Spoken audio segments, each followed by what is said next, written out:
Je m'apprête à corriger aujourd'hui le sujet de Terminal ES d'Amérique du Nord, mai 2019, l'exercice 1 qui porte sur les probabilités globalement.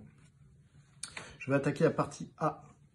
Alors, on me dit, dans cet exercice, les résultats seront arrondis à 10 moins 3 si nécessaire, ce qui revient à dire à 3 chiffres après la virgule, ce qui revient à dire au millième. Alors, partie A, on rappelle que le triathlon est une discipline qui comporte 3 sports, natation, cyclisme, course à pied. Fabien s'entraîne tous les jours pour un triathlon et organise son entraînement de la façon suivante. Chaque entraînement est composé d'un ou deux sports et commence toujours par une séance de course à pied ou de vélo. Ensuite, lorsqu'il commence par une séance de course à pied, il enchaîne avec une séance de natation avec une probabilité de 0,4. Lorsqu'il commence par une séance de vélo, il enchaîne avec une séance de natation avec une probabilité de 0,8. Donc si on comprend bien, il y a... donc là, on me donne l'arbre avec les événements, avec le nom des événements, choisi bien sûr pour que ce soit plus simple pour moi. Donc C, c'est l'événement, on fait de la course à pied. En tout cas, on commence par de la course à pied. V, c'est l'événement, Fabien commence par une séance de vélo. N, c'est on enchaîne avec une séance de natation ou pas. On enchaîne avec une séance de natation ou pas. On vous dit, un jour d'entraînement, la probabilité que Fabien commence par une séance de vélo est de 0,3. Donc, du coup, ça c'était la dernière phrase avant la notation des événements. On me dit un jour d'entraînement, la probabilité que Fabien commence par une séance de vélo est de 0,3. Donc, la probabilité ici, quand je démarre l'entraînement, de commencer par une séance de vélo est donc de 0,3. Ce qui sous-entend que en face, puisque lorsque je pars d'un nœud ici, la somme des probabilités se trouvant sur les branches, ça doit faire 1, c'est-à-dire 100% des cas. Donc si par ici, j'ai 30% de chance que ça commence par une séance de vélo, je vais donc en avoir 0,7 ici de probabilité, 70% de chance de démarrer par de la course à pied. Ensuite, je prends les phrases d'avant. On me dit, lorsqu'il commence par une séance de course à pied, c'est-à-dire lorsqu'il en est déjà à ce stade-là, il enchaîne avec une séance de natation avec une probabilité de 0,4. Donc la probabilité de faire de la natation, sachant qu'il a fait de la course à pied, on me dit que c'est 0,4. Ce qui sous-entend, puisque là on part d'un nœud, la somme doit encore faire 1, qu'ici j'ai une probabilité de 0,6. Toujours, on peut toujours traduire en pourcentage, 40% de chance de faire de la natation, sachant qu'on avait fait de la course à pied en premier, et donc 60% de chance de ne pas en faire, sachant qu'on avait fait de la course à pied en premier. Ensuite, lorsqu'il commence par une séance de vélo, donc ça veut dire qu'il a emprunté cette branche-là, il enchaîne avec une séance de natation avec une probabilité de 0,8. Ce qui sous-entend qu'il enchaînera avec autre chose, avec une probabilité de 0,2. Donc c'était la probabilité de faire de la natation, sachant qu'il avait fait du vélo avant. Probabilité de ne pas faire de natation, sachant qu'il a fait du vélo avant. Cela répond donc à la question 1, qui était de recopier et de compléter l'arbre de probabilité. Quelle est la probabilité ensuite que Fabien, alors là on va très certainement nous faire travailler avec l'arbre, quelle est la probabilité que Fabien commence par une séance de course à pied et enchaîne par une séance de natation. Alors là, le mot le plus important dans cette phrase, c'est le « et ». Lorsqu'on vous dit quelle est la probabilité que Fabien commence par une course à pied et enchaîne avec une séance de natation, le « et », il veut dire qu'on va s'intéresser à une intersection. On veut que les deux événements soient réalisés en même temps. Et voilà. Donc du coup, ici, quelle est la probabilité que Fabien commence par une séance de course à pied et enchaîne par une séance de natation? On m'interroge donc sur la probabilité de démarrer par une course à pied, donc ça c'est l'événement C, et d'enchaîner par une séance de natation, donc c'est C inter N, l'événement. On est donc dans l'événement commencer par une course à pied, mais aussi dans l'événement poursuivre avec de la natation. Je repère dans mon arbre la branche qui est concernée, C inter N, c'est une branche complète. Donc c'est la branche qui part d'ici et qui termine là. Je vais donc avoir la formule qui me permet de calculer la probabilité d'une intersection. C'est la probabilité que je trouve sur cette branche, P de C, multipliée par la probabilité que je trouve sur celle-là. Alors attention, certains auraient tendance à dire P de N, puisque c'est une branche qui nous amène à N. Mais attention, il faut bien pouvoir les distinguer, hein. C'est cette branche-là, par exemple, de celle-là. Si vous notez lui P de N, bah lui, vous le notez aussi P de N, mais c'est pas la même valeur, donc il y a un problème. Donc celle-là, c'est P de N, sachant qu'on était sur la branche C. Voilà. Et celle-là, ce serait P de N, sachant qu'on était sur la branche V. Du coup, ça me donne 0,7 fois 0,4, ce qui me donne 0,28. J'ai donc une probabilité de l'événement commencé par une course à pied et terminé par de la natation qui est de 0,28, ce qui veut dire 28% de chance. Voilà pour cette question. Je n'écris pas la phrase réponse, mais bien sûr, il faudrait écrire une phrase réponse, je l'ai dite à l'oral. Cela nous amène à la question 3. Dans la question 3, on me demande de démontrer que la probabilité de finir par de la natation est égale à 0,52. Je m'intéresse donc à mon arbre et je repère où sont les N. Les N sont en bout de branche. Je vais donc devoir utiliser ici la formule des probabilités totales. Donc j'ai les événements C et V qui forment une partition de mon univers, hein. Du coup, je vais pouvoir dire que la probabilité de N, c'est la probabilité de C inter N, plus la probabilité de V inter N. Je dois indiquer que c'est la formule des probabilités totales qui me permet de dire cela. D'après la formule des probabilités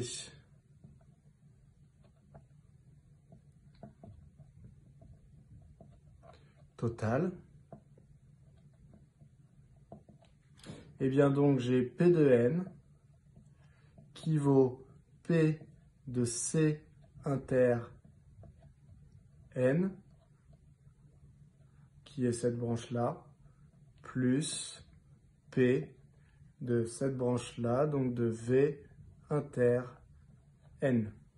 Je me retrouve avec, alors P de C inter N, je l'ai déjà calculé là-haut, je peux directement dire que ça fait donc 0,28. Attention, si j'avais été amené à arrondir la valeur qui était là, j'aurais sans doute réécrit le calcul de la ligne du dessus pour ne pas faire des calculs avec des valeurs arrondies. Plus ici, probabilité de V inter N. Alors, je pourrais écrire la formule, d'ailleurs je vais le faire, ça me donne P de V qui vaut 0,3 fois P de N sachant V. P de N sachant V. Ce qui me donne 0,28 plus P de V, c'est 0,3 fois P de N sachant V qui vaut 0,8. Cela me donne 0,28 plus 0,3 fois 0,8, ça fait 0,24. Je me retrouve ici avec 0,52. 0,52.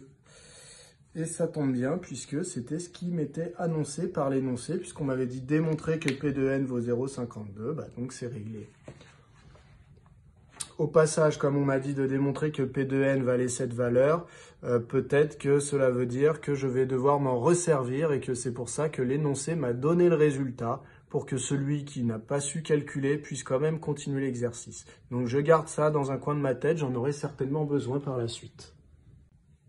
Pour la question 4, on me demande, sachant que Fabien n'a pas fait de séance de natation, quelle est la probabilité qu'il ait commencé son entraînement par une séance de vélo? Donc, quand je lis la phrase, déjà, il y a le mot « sachant que » qui est très important. Donc ça, c'est très gentil avec nous, puisque du coup, Ça laisse pas beaucoup d'ambiguïté sur le type de question qu'on a face à nous. Donc, sachant que Fabien n'a pas fait de séance de natation, donc ça veut dire qu'en fait, il y a déjà une branche qui partait vers Fabien n'a pas fait de séance de natation, ok. Quelle est la probabilité qu'il ait commencé son entraînement par une séance de vélo? Donc, c'est vrai que s'il n'a pas fait de séance de natation, il peut soit avoir commencé par une séance de course à pied, soit par une séance de vélo. En fait, là, on est sur l'arbre inversé de la situation qui est ici, c'est-à-dire sachant qu'il n'a pas fait de natation, quelle est la probabilité qu'il ait commencé par une séance de vélo? Donc, on vous demande la probabilité qui est simplement sur cette branche ici. Probabilité d'avoir fait du vélo, sachant qu'il n'a pas fait de natation. Voilà, d'avoir commencé par du vélo, sachant qu'il n'a pas fait de séance de natation. Donc, la probabilité qui vient ici, c'est une probabilité conditionnelle. Comment va-t-elle s'écrire? Elle va s'écrire comme ça. C'est P de V, mais sur la branche de N bar. Donc, c'est de P de V sachant N bar. Et comment est-ce qu'on va la calculer? On va s'arranger pour avoir la probabilité totale de la branche. On va s'arranger pour avoir P de N bar, ce qui vient ici. Et on va dire que ce qui nous manque là, c'est la probabilité totale de la branche, c'est-à-dire la probabilité de l'événement N bar inter V, divisé par la probabilité de l'événement N bar. Donc je l'écris, c'est la probabilité de l'événement N bar inter V divisé par la probabilité de l'événement N bar.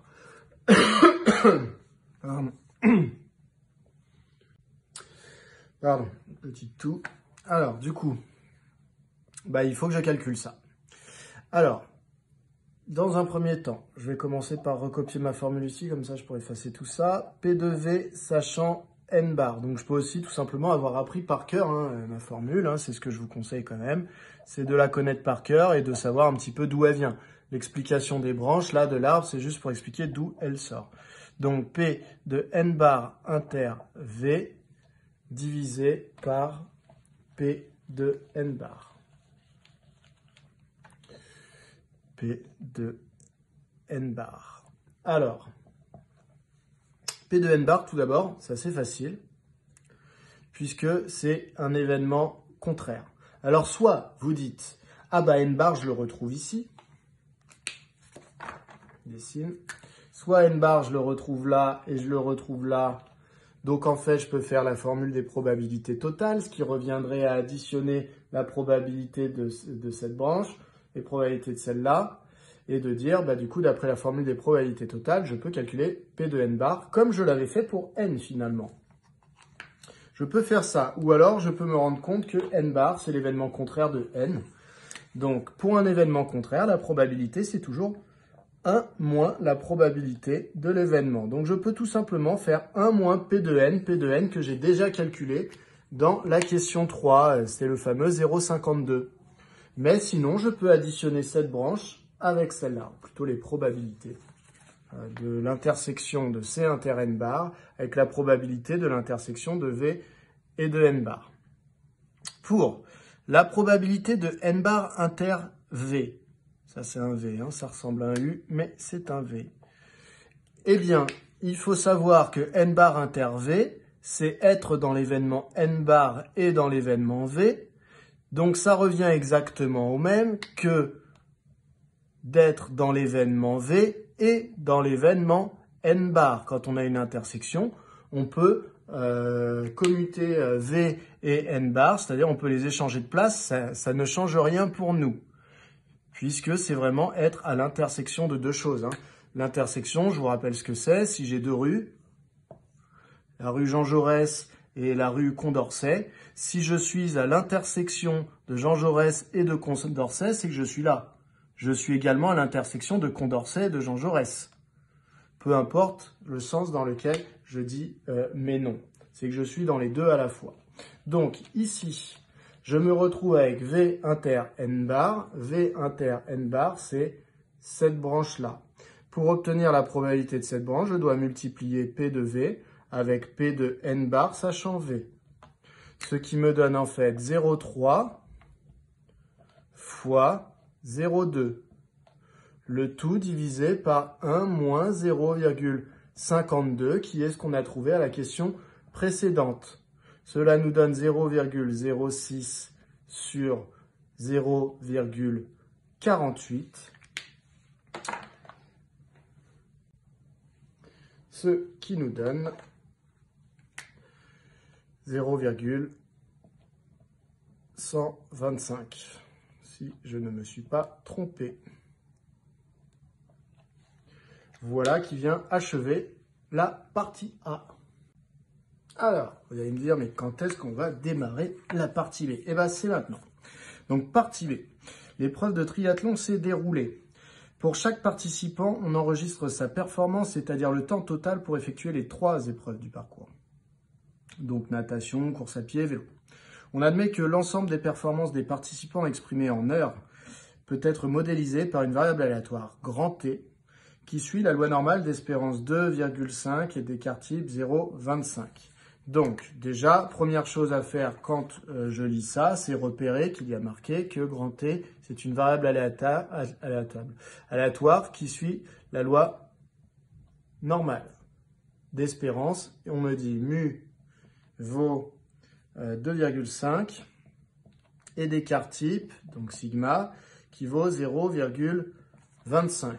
Donc, déjà, première chose que je me dis moi, c'est ce serait pas mal de me rappeler ce que c'est qu'une loi normale. Donc, une loi normale, c'est une loi qui est régie par une fonction de densité qui a la forme d'une courbe de Gauss, qui est aussi appelée une gaussienne, du coup. Et donc, hop, ok. Et donc, je me rappelle que ça, cette tête-là, la fonction de densité, et que ici, je me retrouve normalement avec l'espérance en bas, c'est pas normalement, on se retrouve avec mu qui vaut 2,5.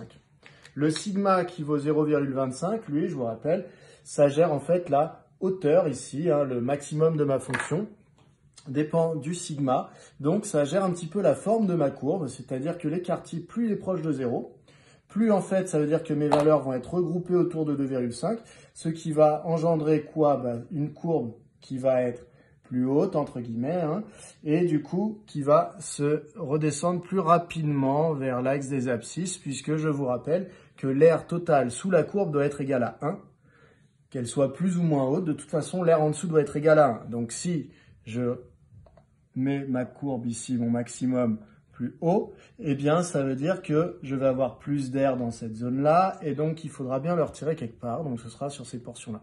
Donc ma courbe aura tendance à être plus resserrée autour de 2,5, et donc à venir coller l'axe des abscisses plus rapidement, comme ça. Voilà pour ce petit rappel. Alors, on me demande de calculer la probabilité pour que t soit supérieur ou égal à 3. Hop. Alors, P de t supérieur ou égal à 3. Donc, si je place 3, c'est à peu près par là, P de t supérieur ou égal à 3, on me demande donc de calculer l'aire sous la courbe qui part de 3 jusqu'à l'infini. Alors, pour ça, il y a plusieurs méthodes. Je vais commencer par une première méthode qui est la méthode la plus, je vais pas dire, où on fait le moins attention aux choses, où on va tout de suite droit au but. Donc la méthode où on va tout de suite droit au but, c'est la suivante. Je ramène ma calculatrice. Hop, la méthode droit au but, c'est je prends ma calculatrice, je vais dans distribution. Je connais tout de ma loi normale, donc je vais pouvoir utiliser ma calculatrice. Je vais dans normal frep, ça me permet de calculer les aires sous la courbe. Et donc ici, j'ai une borne inf de mon intervalle pour lequel je vais calculer l'aire qui vaut 3. La borne sub, vous voyez, il n'y en a pas, puisqu'en fait, mon aire est continue à l'infini. Donc, la méthode qui prend le moins de pincettes, c'est la borne sub, je vais mettre un nombre extrêmement grand par rapport à ma situation. Voilà, c'est ce qui va simuler entre guillemets l'infini sur ma calculatrice. Mu, on a dit que c'était 2,5 et sigma, on a dit que c'était 0,25. Je valide. Et je me retrouve avec 0,023 si jamais j'arrondis à 3 chiffres après virgule, puisque après le 0,022, il y a un 7, ce qui fait que j'arrondis à 0,023. Voilà, donc ça c'est la méthode qui est, à mon sens, celle qui prend le moins de pincettes, qui est assez efficace, qui utilise la calculatrice. L'autre méthode qui utilise encore la calculatrice, mais qui est un petit peu plus élégante, c'est la méthode qui consiste à dire « Ah bah j'aime pas trop le côté simuler l'infini avec ma calculatrice, vous savez quand j'ai rempli avec 10 millions de milliards, etc. » Et donc ici, quand ça part vers l'infini, on peut être un petit peu plus élégant en disant « Bah en fait, cette zone verte, qu'est-ce que c'est ?» Donc comme on va vers l'infini, on n'aime pas trop. Donc on va dire « Bah en fait, c'était l'air présent dans la moitié de la courbe, puisque la moitié de la courbe, c'est tout ça. » Enfin, la moitié de l'air sous la courbe totale. C'est cette zone-là. Si j'assurais, ça serait ça. Comme ma courbe est symétrique, la surface qui serait ici vaut 0,5, puisque l'air total sous la courbe vaut 1. Donc, ça vaut 0,5, l'air verte, moins cette partie-là, l'air que j'assure en noir. D'accord? Vert plus noir, ça fait 0,5 parce que ça me donne la moitié de l'air sous la courbe totale, puisque l'air total sous la courbe, ça vaut 1, ça me fait donc 0,5. Noir plus vert, 0,5. Moins l'air qui se trouve entre 2,5 et 3, donc moins la probabilité pour que T soit entre 2,5 et 3. Alors là, vous pourriez dire, oui, mais 3, est-ce qu'il est dedans ou pas dedans? Ça ne change rien de toute façon pour des lois continues comme celle-là. Donc, du coup, qu'est-ce qui est un peu plus élégant dans cette méthode? Je vais devoir quand même utiliser ma calculatrice pour calculer ça. Je peux utiliser ma calculatrice pour calculer ça, mais ce qui est un peu plus élégant, c'est qu'on n'utilise pas le fameux plus l'infini remplacé par 10 millions de milliards. Donc, je reprends ma calculatrice. C'est reparti. Distribution. Normal FREP. Et cette fois-ci, du coup, vous voyez, la borne inf, je vais calculer l'air en noir. Donc, la borne inf, c'est plutôt 2,5. La borne sup, c'est plutôt 3. Mu, sigma restent les mêmes. Je valide. J'obtiens 0,477 si j'arrondis à 3 chiffres après la virgule. Donc, ça me donne environ 0,5 moins 0,477. Voilà. Et ce qui me donne le même résultat qu'avant, c'est-à-dire 0,023. Puisque c'est pareil, hein, ça me donne ça. Enfin là, quand c'est arrondi, il n'y a plus de problème. J'aurais pu n'arrondir que le résultat final. Voilà pour cette deuxième méthode, donc un petit peu plus élégante du fait que ça, je l'ai calculé à la calculatrice et c'était des vraies valeurs, c'était pas la simulation de l'infini en 10 millions de milliards. La dernière méthode, c'est celle qui utilise la formule du cours. Donc vous voyez qu'il y a plein de méthodes pour calculer ce genre de choses. Et donc, pour utiliser la formule du cours, eh bien, je vais repérer que en fait l'énoncé a été très gentil avec moi, dans le sens où il n'a pas choisi la valeur 3 complètement au hasard. En fait, je me rends compte que ici, entre 2,5 et 3, il y a une distance de 0,5. Oui, 2,5 plus 0,5, on arrive à 3. 3 moins 2,5 me donne bien 0,5. Donc, 2,5 et 3 sont distants de 0,5. Et je me souviens que sigma valait 0,25. Donc, en fait, ici, cette distance, elle vaut 2 fois le sigma qui a été choisi dans l'énoncé. Et donc, je me souviens que le 2 sigma, ça correspond à une valeur du cours. Alors, ça correspond à quoi? Eh bien, ça correspond à la chose suivante. La formule qu'on a dans le cours, c'est quand j'ai une loi normale, avec mu, alors vous me pardonnerez sur les dessins, si jamais je m'écarte de 2 sigma d'un côté, Donc si je pars de mu moins 2 sigma jusqu'à mu plus 2 sigma de l'autre et que je m'intéresse à l'aire qui est hachurée entre les deux, eh bien cette aire, elle vaut 0,954. Ça, c'est votre cours qui vous le dit. Et donc, du coup, eh bien là, je peux m'apercevoir que si j'avais hachuré jusqu'ici, donc de 2 jusqu'à 3, l'aire qui est entre 2 et 3, puisque là, j'ai encore 0,5, eh bien, cette aire, vu que je me serais écarté de 2 sigma d'un côté et 2 sigma de l'autre, l'aire noire ici, que j'assure, vaut donc ce que m'a dit mon cours, c'est-à-dire 0,954. Donc au passage, mes valeurs, j'aurais pu les mettre un peu plus loin, ça aurait été un peu mieux. Bref, j'ai fait comme si je n'y connaissais pas grand-chose. Donc du coup, 0,954, c'est l'aire noire. Par symétrie, on se rend compte que l'aire qui est en vert ici vaut la même chose que l'aire qui est en blanc ici. Mais combien ça valait la somme de ces deux aires, l'aire qui est là et l'aire qui est là? Bah, c'était le reste de l'aire sous la courbe une fois que j'ai enlevé la partie hachurée en noir. Donc l'aire totale sous la courbe, comme elle vaut 1, eh bien l'aire verte plus l'aire blanche, ça vaut l'aire totale moins l'aire hachurée en noir, donc moins les 0,954, ce qui va me donner 0,046.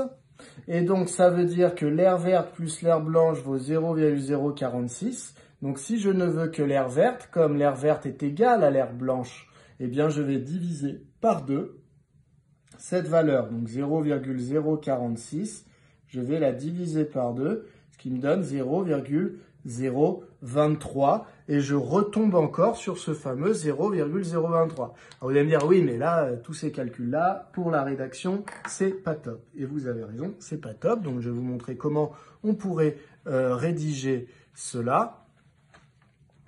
Donc, on pourrait dire, comment s'appelle notre variable aléatoire? Elle s'appelle grand T.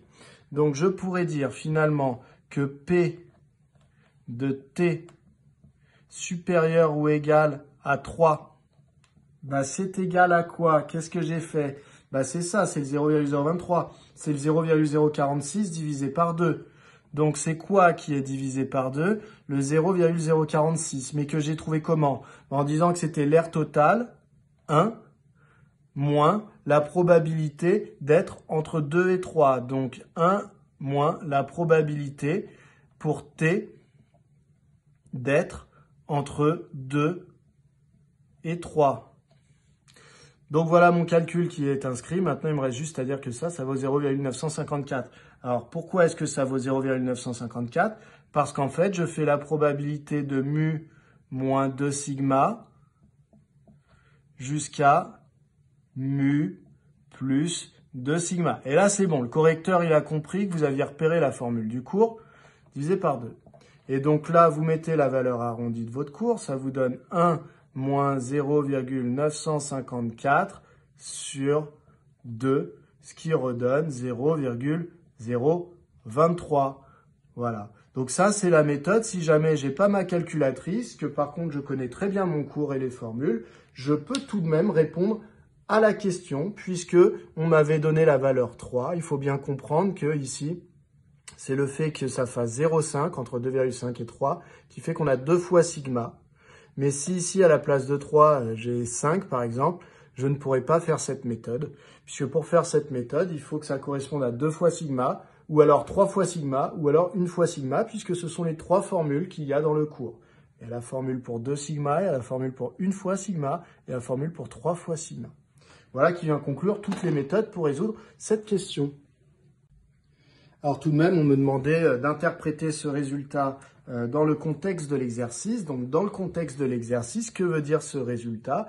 Ben, il veut dire que si je prends un triathlète au hasard, la probabilité pour qu'il termine le triathlon en plus de 3 heures, parce que son temps doit être plus grand que 3 heures, probabilité qu'il termine en plus de 3 heures est de 0,023. C'est-à-dire qu'il y a En gros, 2,3% des triathlètes qui font le triathlon en plus de 3 heures.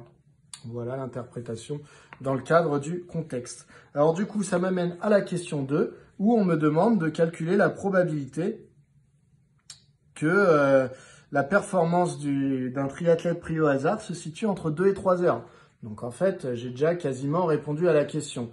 Donc, je vais quand même répondre rapidement à cette question, puisque il faut que je distingue les questions les unes des autres. Ici, j'efface. Ce qu'on me demande désormais, c'est ce que j'ai assuré en noir, la probabilité de faire entre 2 et 3 heures. Donc, je ne vais pas tout répéter sur le cours, etc. J'ai donc la probabilité, change les stylos, probabilité que le triathlète mette entre 2 et 3 heures. Soit vous faites à la calculatrice, puisque vous connaissez tout de la loi, mu vaut 2,5, sigma vaut 0,25. Donc vous prenez votre calculatrice, borne inf 2, borne sub 3, ça, et vous allez retrouver le 0,954. Soit vous avez appris votre cours par cœur, c'est toujours bien de montrer qu'on connaît son cours, et vous dites que finalement ça correspond à la probabilité de mu moins 2 sigma, comme on l'a dit avant, hein, T mu plus 2 sigma. Et donc, cela nous dit, d'après le cours, 0,954. Alors souvent les élèves disent, bah oui, mais si j'ai déjà fait avec cette méthode dans la question d'avant, eh bien, est-ce que j'ai besoin de tout redétailler? Alors, vous n'avez pas besoin de tout redétailler, mais ça ne vous coûte pas beaucoup de temps de réécrire que vous avez bien la formule du cours qui est là. Voilà. En une ligne, c'est fait, ça justifie bien. Sinon, calculatrice pour utiliser normal FREP ou normal CD si vous êtes sur une calculatrice Casio. Voilà pour la question 2. Déterminer T à la minute près pour que P de T inférieur ou égal à petit t, donc c'est ça que je dois déterminer à la minute près, soit égal à 0,75. Donc on me demande en gros ce qui va ici pour que ça fasse 0,75. Bah oui, d'habitude, qu'est-ce qui se passe? D'habitude, où on vous dit, je veux la probabilité, comme dans la question d'avant, quelle est la probabilité que t soit supérieur ou égal à 3? Quelle est la probabilité que t soit entre 2 et 3? C'est question d'avant, ça. Et bien là, maintenant, on ne vous donne pas justement cette valeur-là, mais on vous donne le résultat de la probabilité. Donc, on vous demande la valeur qu'il faut mettre là pour avoir la bonne probabilité. Donc, si vous voulez, c'est la question en sens inverse. C'est-à-dire, cette fois-ci, la probabilité, on me la donne. Ça veut dire qu'on me donne la valeur de l'air sous la courbe. Donc, si je trace une courbe, eh bien, donc la courbe, c'est toujours la même. Hein, c'est-à-dire que ici, le pic de ma vague, il est en 2,5. Puisqu'on m'a dit que mu, c'était 2,5. Et sigma, il est toujours de 0,25. Donc, cette fois-ci, t doit être inférieur à une certaine valeur. Alors, laquelle, je ne sais pas, mais il faut que l'air, ça fasse 0,75. Donc, T, il faut que l'air sous T fasse 0,75. Donc, on me demande ce qui doit venir ici pour que l'air fasse 0,75. Alors, bien souvent, les élèves me disent, mais comment vous savez que T, il est par ici, de ce côté de 2,5? L'idée, c'est qu'une probabilité, c'est représenté par une aire sur mon graphique. Donc, il faut que l'air fasse 0,75. Sachant que l'air total sous la courbe, ça fait 1. Ce qui veut dire par symétrie que l'air qui est à gauche de 2,5, ça vaut la moitié de 1, et l'air qui est à droite de 2,5 vaut l'autre moitié de 1. Donc ça veut dire que l'air à gauche de 2,5 vaut 0,5, puisque c'est la moitié de 1, 0,5. Et l'air qui est à droite vaut aussi 0,5, puisque 0,5 c'est la moitié de 1. Donc 0,5 d'un côté, 0,5 de l'autre. Donc, si je veux que la probabilité que t soit inférieure à une certaine valeur, donc ma valeur, je la place ici, parce que inférieure, c'est par là, il faut que l'air que je vais assurer soit égal à 0,75, donc c'est une aire qui est plus grande que 0,5. Donc, c'est l'aire que j'assure, elle est au moins plus grande que la moitié de l'aire sous la courbe. La moitié de l'aire sous la courbe fait 0,5, donc je sais qu'il y aura au moins la moitié de l'aire sous la courbe, et il y aura 0,25 en plus. Alors après, où se trouve t exactement, je ne sais pas, mais en tout cas, c'est comme ça. Comprenez bien que si je place t avant 2,5, je vais faire un schéma, ça me donnerait quelque chose comme ça.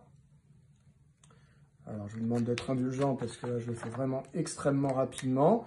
Ça me donnerait quelque chose comme ça, 2,5. Si jamais je place t de ce côté-là, comme on pourrait le penser, bah du coup, la probabilité pour que t soit en dessous que grand T soit en dessous de petit t, ce serait l'aire qui est ici. Cette aire-là, comme elle est inférieure à la moitié de l'aire sous la courbe, elle ne peut pas faire 0,75. Donc T, il est forcément de ce côté-là pour que l'aire fasse plus que 0,5, que la moitié de la courbe, et donc il y a une chance de faire 0,75. Voilà pour comment je place T sur mon graphique. Je ne le place pas. Du coup, eh bien pour faire cette question, on va prendre la calculatrice, puisque c'est la calculatrice qui va nous aider, et on va lui demander où est-ce qu'il faut placer T pour avoir une aire de 0,75. Elle sait faire. Donc elle sait faire, je vais vous remontrer comment faire. Alors c'est l'inverse de d'habitude, vous avez compris qu'on ne cherchait pas l'aire cette fois-ci. On donne l'aire et on demande quelle est la valeur de T. Donc dans distribution, ça va être frac normal. Alors des fois c'est inv normal comme inverse la loi normale sur vos calculatrices. Donc c'est normal inv normal ou frac normal. Et donc ici on me demande la valeur de l'aire que je veux. Alors c'est toujours une aire à gauche moi que ça va me faire. Hein. Donc ça tombe bien, c'est ce qu'on me demandait. Donc l'aire elle vaut 0,75 d'après mon énoncé. Mu c'est 2,5. Sigma c'est 0,25. Je valide et on me dit que c'est 2,669 puisque j'ai 6, 6, 8, mais après c'est un 6. Comme on m'a demandé d'arrondir à 10-3, le 8 passe à 9. Donc 2,669. Hop, 2,669. Donc, il faut que T soit égal à environ 2,669 pour que probabilité que T soit inférieur ou égal à petit t soit environ égal à 0,75. Voilà. Donc ça veut dire qu'ici, la valeur qu'on ne connaissait pas, c'est 2,669. Donc il faut assurer jusqu'à 2,669 pour que l'aire ici fasse 0,75. Alors, il me reste tout de même à traduire ce temps en minutes, puisqu'on m'avait dit à la minute près. Alors, je sais que ce temps, il est exprimé en heures. C'est l'énoncé qui me l'a dit. L'énoncé m'a dit grand T est exprimé en heures, d'où là les 2h30, etc. Donc, si mon temps est exprimé en heures, je sais déjà que 2,669, en gros, ça fait 2 heures complètes, et il y a une certaine proportion de la 3e heure. Donc, je vais faire mon petit tableau de proportionnalité. Si j'ai les heures et les minutes, je sais qu'une heure, ça correspond à 60 minutes. Et du coup, je m'intéresse juste à la proportion. Hein. Les 2 heures, je les prends déjà. Je sais qu'il y a 2 heures plus ça. Donc, je m'intéresse à 0,669, ce que j'avais en trop, puisque c'est ça qui va me donner les minutes. Si je mets 2,669, le problème, c'est que ça va me traduire mes 2h669 en minutes. Donc, je vais me retrouver avec beaucoup de minutes, du 160 minutes, quelque chose comme ça. Et après, il faudra que je recompte les heures pleines. Donc, je m'intéresse qu'à ce qu'il y avait en trop en minutes. Et donc, pour savoir ce qui va ici, j'utilise l'égalité des produits en croix, c'est-à-dire que j'ai 0,669 fois 60, qui divisé par 1 me donne ce nombre-là. Alors, divisé par 1 ne vaut pas grand-chose, hein, enfin, ça ne sert pas à grand-chose. Donc, ça me fait 0,669 fois 60, ce qui me donne ici 40,14, ce qui veut dire qu'il y a 40 minutes complètes et il y a un 0,14 d'une nouvelle minute. Donc, on va arrondir au plus proche, hein, à 40 minutes. Donc le temps, c'est en fait 2 heures et 40 minutes. Ça veut dire qu'il y a 75% de chances pour que la personne que je choisis au hasard mette moins de 2 heures et 40 minutes. Donc, la probabilité pour qu'un coureur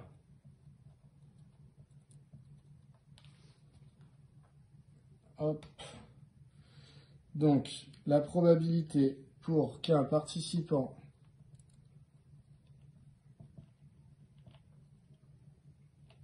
mette moins de 2 heures 40 minutes pour finir la course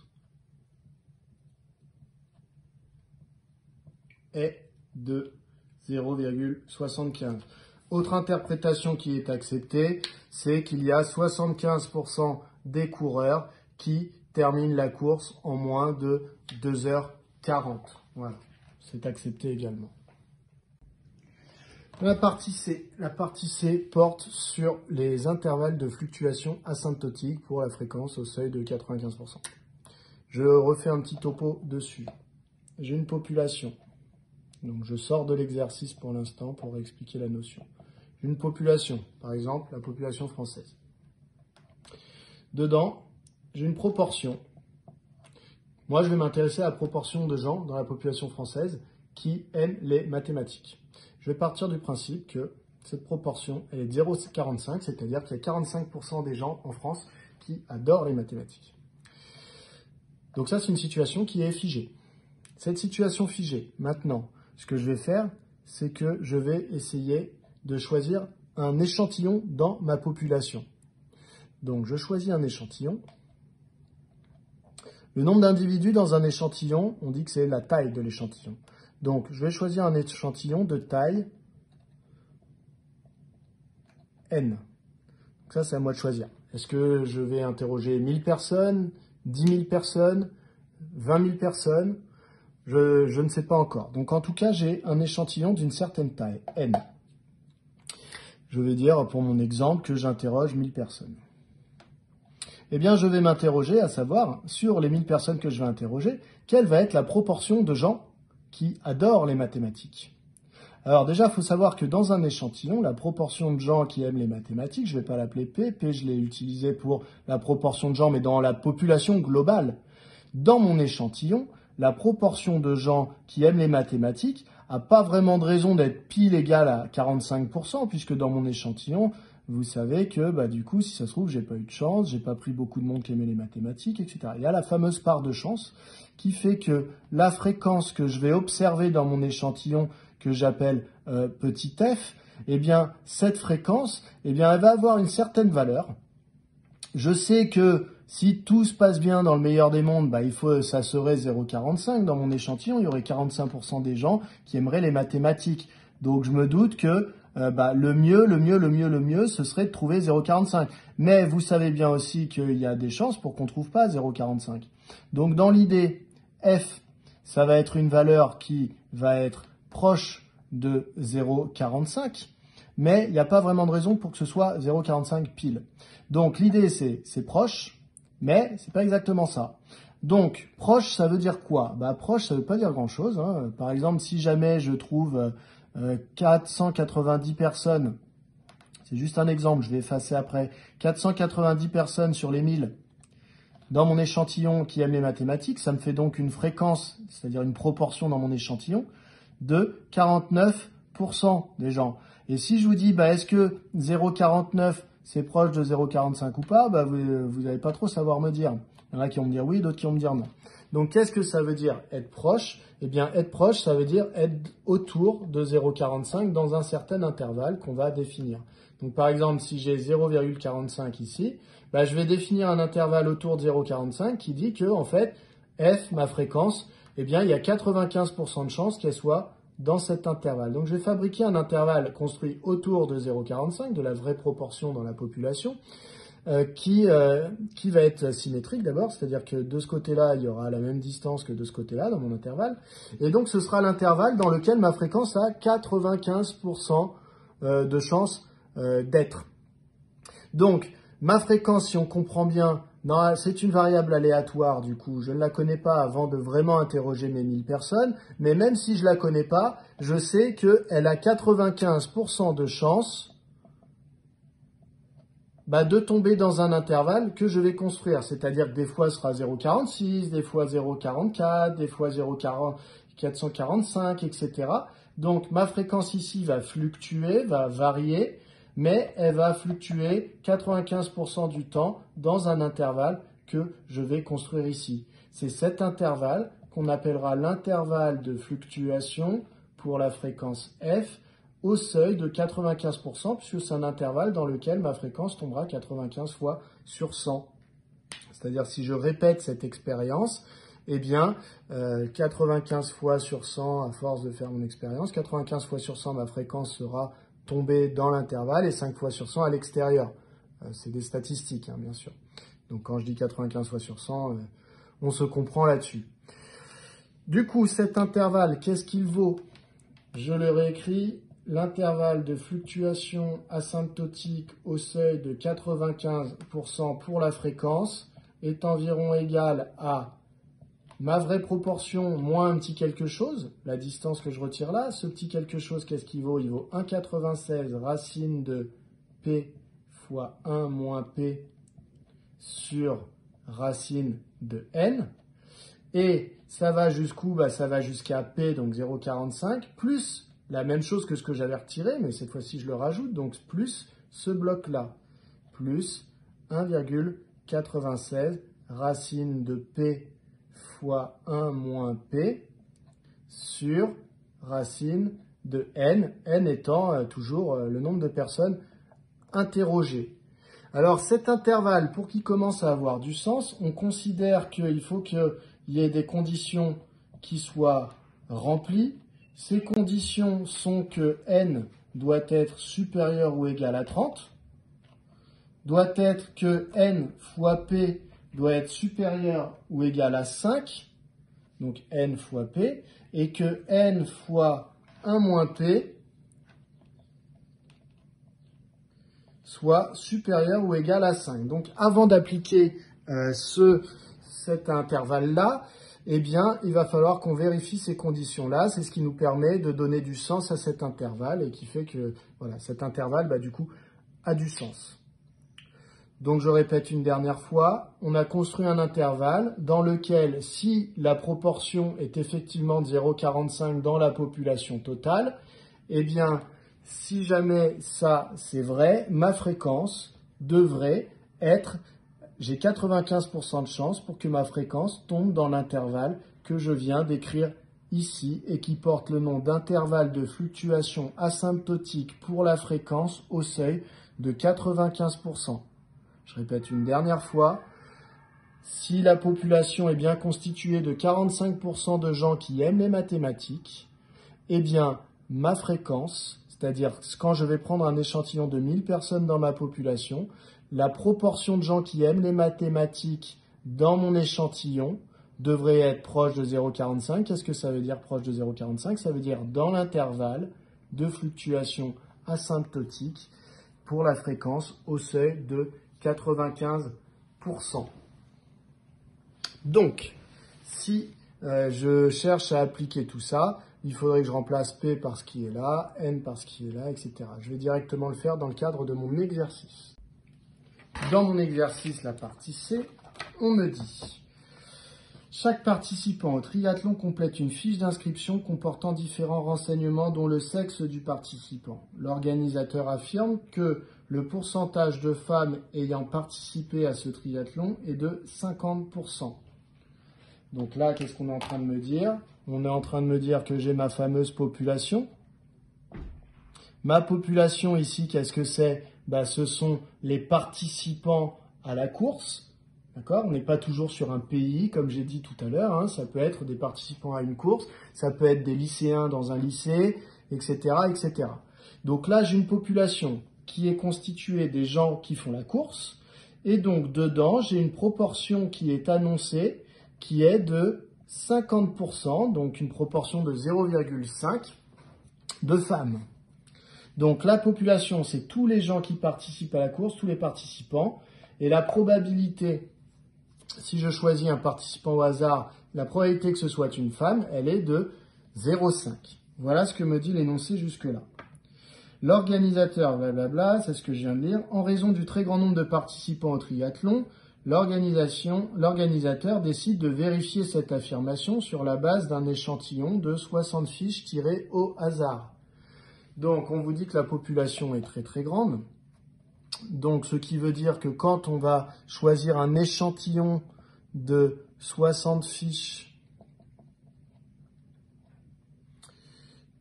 donc ça veut dire que la taille de l'échantillon, donc le fameux N, c'est 60, ce sont les 60 fiches. On me dit que la population est assez grande, hein, donc il va y avoir des conditions qui vont être remplies ici. Alors les conditions, quelles sont-elles? Les conditions, on vérifiera qu'il y a bien le N qui est plus grand que 30, etc., etc., etc. On me dit calculer l'intervalle de fluctuation asymptotique au seuil de 95% de la proportion de femmes dans un échantillon aléatoire de 60 fiches. Donc on me demande le fameux intervalle. Donc les conditions à vérifier, on va les réécrire. Donc ici. Donc on se demande, ici ma fréquence, à quoi peut-elle être égale si jamais la population possède bien 50% de femmes. Donc s'il y a bien 50% de femmes qui participent à la course, eh bien dans mon échantillon de 60 personnes, ma fréquence, ma proportion de femmes dans mon échantillon, eh bien elle varie, elle fluctue dans quel intervalle autour de 0,5. C'est ça la question qu'on se pose.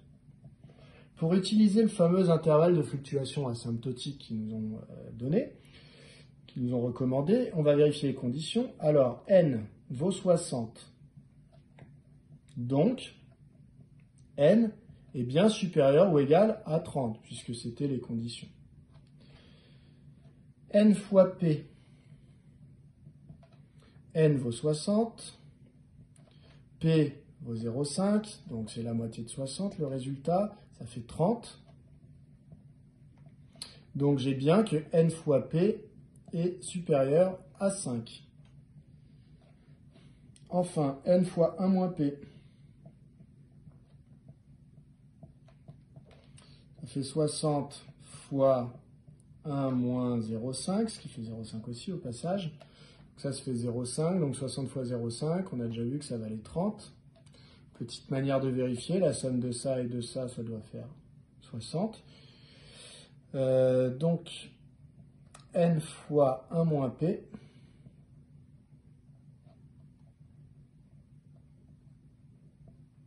c'est bien supérieur ou égal à 5. Donc, les conditions sont vérifiées. Ça veut dire que ça a du sens de construire mon intervalle. Mon intervalle, je peux toujours le calculer en soi. La formule, c'est des nombres, il suffit que je les remplace. Mais pour que vraiment cet intervalle, je puisse l'utiliser pour en tirer des conclusions, il faut que les conditions soient vérifiées. Donc les conditions sont vérifiées. Parfait. Donc j'en suis à l'intervalle. L'intervalle, je ne réécris pas tout, intervalle de fluctuation asymptotique pour la fréquence au seuil de 95%. Cet intervalle, je vais réécrire la formule, IF 95%, vaut environ, je le réécris, alors P moins 1,96 racine de P fois 1 moins P sur racine de N. Et P plus 1,96 racine de P fois 1 moins P sur racine de N. Donc ma fréquence devrait arriver là-dedans avec une probabilité de 95% de chance si jamais effectivement il y a bien 50% de femmes qui participent à la course. Donc, je remplace P, c'est 0,5. Donc, ça me donne 0,5 moins 1,96 racine de 0,5 fois 1 moins 0,5 sur racine de n qui vaut 60 jusqu'à P, donc 0,5, plus 1,96 racine de 0,5 fois 1 moins 0,5 sur racine de 60. Ce qui me donne, je prends ma calculatrice et je fais mes calculs, 0,5 moins 1,96 fois, alors on tape tout, hein, c'est un petit peu long, mais bon, fois 1 moins 0,5 sur racine de 60, ce qui me donne 0,3. Alors dans un premier temps, je mets plein de chiffres, parce qu'après on va arrondir, et je vais vous expliquer comment on arrondit. Donc là, il y a plein de chiffres, je vais les effacer, hein, c'est pas correct d'écrire ça, je vais en effacer pour pas qu'il y ait 3 petits points. Et de l'autre côté, on a la même chose, mais avec un plus, ici, au lieu d'un moins, ici. Et ça me donne 0,62651, 7, etc. Donc je me retrouve avec un intervalle a priori comme ça. Donc ne notez pas si vous êtes en train de noter en même temps. Hein. Ne notez pas parce qu'on va en discuter. Comment on arrondit? Mon intervalle.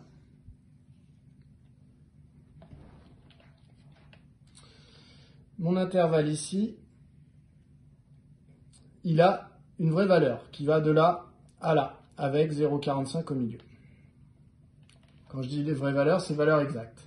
Qui va de là à là, qui sont les valeurs qui sont ici. Mon intervalle, je veux qu'il contienne, qu'il y ait une probabilité qui contienne la fréquence qui soit d'au moins 95%. Ok? Donc je veux qu'il y ait au moins 95% de chance pour que ma fréquence soit dans ces fameux intervalles. Donc moi, quand j'arrondis mon intervalle, je n'ai pas le droit de me dire « Ah bah tiens, ici, je vais arrondir par au-dessus et ici, je vais arrondir par en dessous. » Donc ici par excès et ici par défaut. Car ça me donnerait un intervalle vert qui ne contiendrait pas l'intervalle noir. Ça veut dire que potentiellement, ma fréquence n'a plus 95% de chance de tomber dans l'intervalle vert alors qu'elle l'avait dans l'intervalle noir. Puisque je suis en train de retirer des valeurs possibles pour ma fréquence, ça veut dire que, eh bien, je diminue la probabilité de tomber dans l'intervalle vert. Donc, ce qui se passe pour ce genre d'intervalle, c'est qu'on arrondit toujours la valeur du bas à la borne inf par défaut pour être sûr de contenir la valeur exacte dans l'intervalle et la borne sous, donc ici par excès et ici par défaut. Car ça me donnerait un intervalle vert qui ne contiendrait pas l'intervalle noir. Ça veut dire que potentiellement ma fréquence n'a plus 95% de chance de tomber dans l'intervalle vert alors qu'elle l'avait dans l'intervalle noir. Puisque je suis en train de retirer des valeurs possibles pour ma fréquence, ça veut dire que, eh bien, je diminue la probabilité de tomber dans l'intervalle vert. Donc, ce qui se passe pour ce genre d'intervalle, c'est qu'on arrondit toujours la valeur du bas à la borne inf par défaut pour être sûr de contenir la valeur exacte dans l'intervalle et la borne sup par excès pour être sûr de contenir la valeur dans l'intervalle. L'image que je donne souvent aux élèves qui ont un peu plus de mal à comprendre ça et qui aiment bien avoir des petites images de la vie réelle, je leur dis, bah voilà, j'ai une voiture qui fait une certaine largeur, je dessine des roues, voilà, hop, elle est vue de face ma voiture. Hein. Voilà, donc là j'ai le radiateur de la voiture, là j'ai le volant du conducteur. J'ai une voiture à faire rentrer dans un garage, largeur de la voiture ici. Eh bien, si j'ai une valeur exacte pour ma voiture ici et que je dois construire des murs pour mon garage, bah, je ne vais pas construire le mur de mon garage de ce côté-là et ici de ce côté-là. Ma voiture ne rentrerait plus. Si je veux être sûr que ma voiture rentre toujours, une des solutions, c'est de construire le mur un petit peu plus à gauche de ce côté, un petit peu plus à droite, de ce côté. Ce qui fait que ma voiture, je suis sûr et certain qu'elle rentre encore dans mon garage. Donc, valeur de gauche sera toujours arrondie par défaut, donc en dessous. Valeur de droite, toujours par excès, donc au-dessus, afin que l'intervalle avec les valeurs exactes soit contenu dans l'intervalle que je vais marquer sur ma feuille. Du coup, ici, on m'a dit de tout arrondir à 3 chiffres après la virgule. Donc là, je regarde. Alors, ça tombe bien parce que même sans connaître la règle que je viens de dire juste avant, j'aurais eu bon. Parce qu'ici, comme de toute façon, c'est un 4 qui est derrière, vous auriez arrondi à 3. Mais il faut comprendre que si ça avait été un 6, j'aurais quand même laissé arrondi à 3 ici.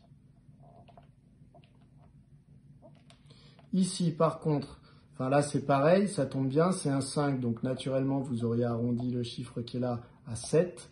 Mais même si ça avait été 3, le chiffre, et pas 5, on aurait quand même arrondi à 7 parce qu'on décale sur le côté la borne.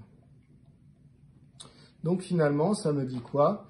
Ça me dit que l'intervalle de fluctuation pour ma fréquence, eh bien, elle est de... Alors, si vous avez bien suivi ce que j'ai raconté, je vous ai dit 0,627 quand je parlais des arrondis et j'ai écrit 0,626. Et oui, erreur d'étourderie. Donc ici, dans toute la suite de l'exercice, donc c'est un 7. Alors pourquoi je vous dis ça? Je vous dis ça parce que quand j'ai tourné la vidéo, je m'en suis pas rendu compte tout de suite, je m'en suis rendu compte à la fin. Donc j'avais bien dit qu'on arrondissait à 0,627, mais qu'au final j'avais marqué 0,626. Donc je ne vais pas refaire les vidéos qui suivent. Donc la fin de la question 2, je ne la refais pas. Ça ne changera pas grand chose. Donc vous allez voir écrit ici un 6 dans la suite de la vidéo. Vous le remplacez systématiquement par un 7 ici. Ça ne changera rien du tout, vous verrez. Mais ça m'évite de tout refaire. Donc voilà, ici c'est un 7 pour les vidéos qui suivent. Pour la question 2, donc j'ai remarqué mon intervalle de fluctuation asymptotique au seuil de 95% que j'avais calculé dans la question précédente. J'ai remis dans un coin ici ma situation. Donc, on me dit l'échantillon prélevé au hasard, donc l'échantillon qui avait 60 fiches dedans, comprend 25 fiches correspondant à des femmes. Donc, ça veut dire que parmi les 60 fiches, il y en a 25 qui sont des femmes. Ce constat remet-il en question l'affirmation de l'organisateur? L'affirmation de l'organisateur, c'était qu'il y avait 50% de femmes parmi les participants. Donc, est-ce que le fait d'avoir trouvé 25 fiches de femmes parmi les 60 fiches remet en question ou pas? Alors, pour remettre en question une affirmation, donc là, on est en train de faire un test. On est en train de tester une affirmation qui était que la proportion de femmes dans la population des participants, c'était de 0,5. Donc, pour savoir si oui ou non notre résultat d'analyse est en accord avec les 0,5. En fait, l'idée c'est de se dire, cet intervalle-là, il a été écrit avant même de savoir combien j'avais de fiches qui étaient des fiches correspondant à des femmes. Donc cet intervalle-là, il est construit pour essayer de deviner où est-ce que la valeur de petit f va être, où est-ce que la valeur petit f va être.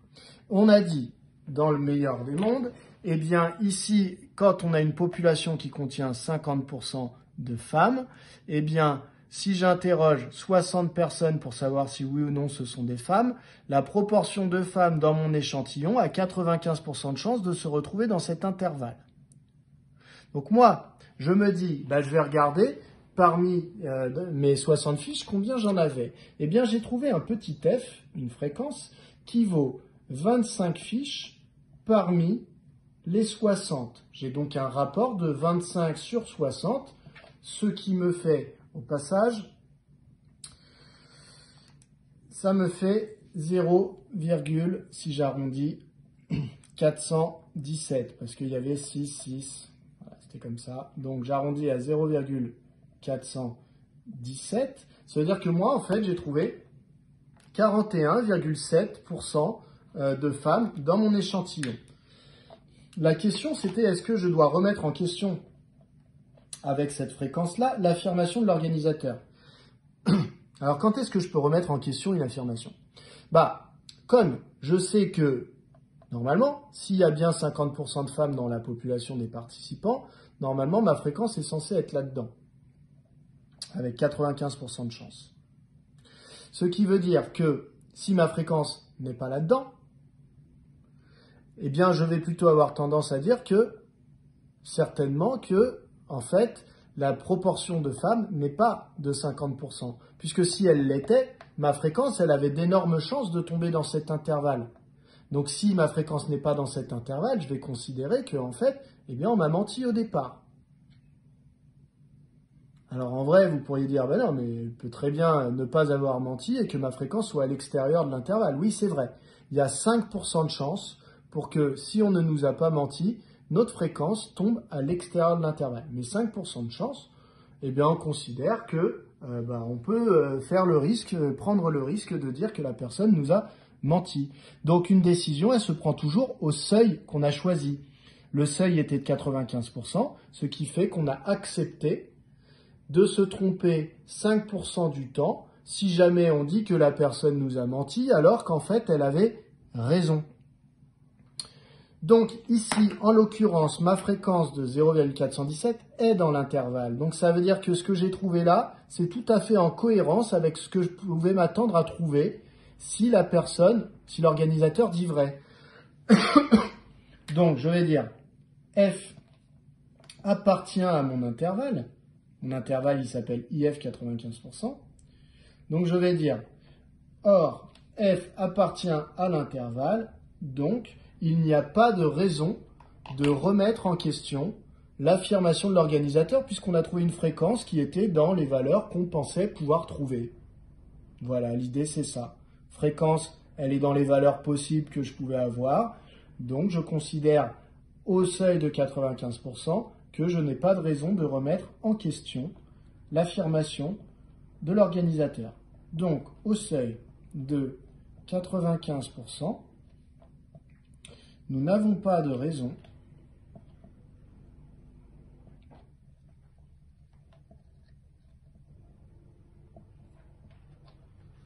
de remettre en cause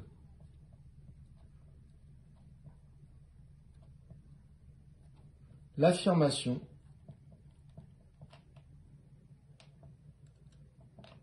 de l'organisateur.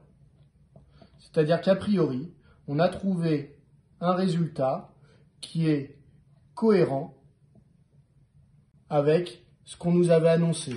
Alors qu'on soit bien d'accord, ça ne veut pas dire qu'on a prouvé que, effectivement, c'était bien ça la proportion de femmes. D'accord ? On a juste une fréquence qui est dans l'intervalle, donc on dit qu'on a, en tout cas, on n'a pas réussi à prouver que la personne avait tort. Ce qu'il faut bien comprendre, c'est que ces intervalles sont très larges. Donc, pensez bien que si ici, au lieu de 0,5, la vraie proportion, c'est 0,45, eh bien, mon intervalle va être un petit peu différent, mais pas non plus énormément. Il va contenir beaucoup de valeurs communes avec celui-là, ce qui fait que ma fréquence aurait aussi validé l'hypothèse des 0,45. Donc, cette fréquence que je trouve de 0,417, elle est dans l'intervalle qui est construit pour autour de 0,5, mais elle aurait été dans l'intervalle qui est construit autour de 0,45 ou de 0,46 ou de 0,47. Donc en fait, cette fréquence que je trouve, elle aurait validé plein d'hypothèses qu'on aurait pu me faire.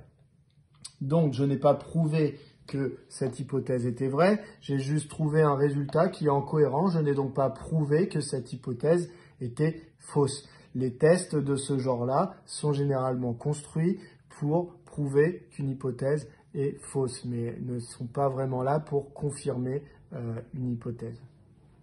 Voilà pour cet exercice.